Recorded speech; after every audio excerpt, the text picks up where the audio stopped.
പ്രതീക്ഷയോടെ വിഷുക്കണി കണ്ടുണർന്ന പ്രവാസി മലയാളികൾ. പ്രവൃത്തി ദിനമായതിനാൽ ഇത്തവണ കണി കണ്ട് നേരെ മിക്കവരും ഓഫീസിലേക്ക് പോയി. വരാനിരിക്കുന്ന വാരാന്ത്യങ്ങളിലാകും ഗൾഫിൽ വിഷു കൂടുതൽ കളറാവുക.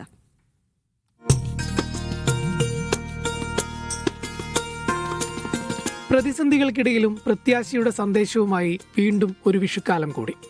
ഗൾഫിലെ മലയാളികൾ ഏറെ ശുഭപ്രതീക്ഷയോടെയാണ് വിഷുക്കണി കണ്ടുണർന്നത്.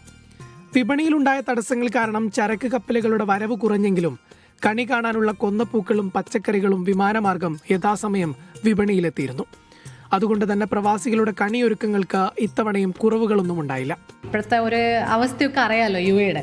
അപ്പം നമുക്കിങ്ങനെ ഭയങ്കര കൺഫ്യൂഷൻ ഉണ്ടായിരുന്നു. നമുക്ക് കണി വെക്കാനുള്ള ഏറ്റവും എസ്പെഷ്യലി നമുക്ക് വേണ്ട സാധനം കണിവെള്ളരിയാണ്. ഇതൊക്കെ കിട്ടുമോ, നാട്ടിൽ നിന്ന് വരുമോ എന്നുള്ളത്. പക്ഷേ യുടെ കാര്യത്തിൽ എല്ലാം നമുക്ക് വേണ്ട സമയത്ത് വേണ്ടതെല്ലാം കൊണ്ടുതരുന്ന ഒരു പ്രകൃതി ഉണ്ടല്ലോ. അതുകൊണ്ട് തന്നെ എല്ലാ സാധനങ്ങളും കിട്ടി, പൂക്കളടക്കം നമുക്ക് കിട്ടിയിട്ടുണ്ട്. അപ്പോൾ കണി വെക്കുന്ന കാര്യത്തിൽ ആ ഒരു ടെൻഷൻ അതേപോലെ അങ്ങോട്ട് പോയി. നമ്മുടെ വിഷു എന്നൊക്കെ പറഞ്ഞാൽ സദ്യയാണ് മെയിൻ.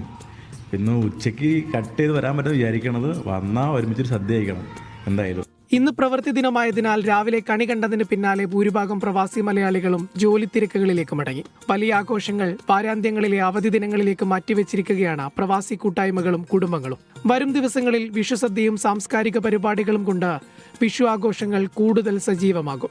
ഇടക്കാലത്ത് നിയന്ത്രണങ്ങൾ ഏർപ്പെടുത്തിയിരുന്ന അമ്പലങ്ങൾ വിഷുവിന് മുന്നേ തന്നെ പൂർണ്ണമായി തുറന്നുകൊടുത്തത് വിശ്വാസികൾക്ക് വലിയ ആശ്വാസമാണ് നൽകിയത്. രാവിലെ തന്നെ ക്ഷേത്രങ്ങളിൽ വൻ ഭക്തജന തിരക്കാണ് അനുഭവപ്പെട്ടത്. നിലവിലെ ജീവിത സാഹചര്യങ്ങളോ പ്രതിസന്ധികളോ പ്രവാസികളുടെ ആഘോഷപ്പൊലിമയെ തെല്ലും ബാധിച്ചിട്ടില്ലെന്ന് വ്യക്തമാക്കുന്നതാണ് ഇത്തവണത്തെ വിഷുക്കാഴ്ചകൾ. Media 1 Dubai.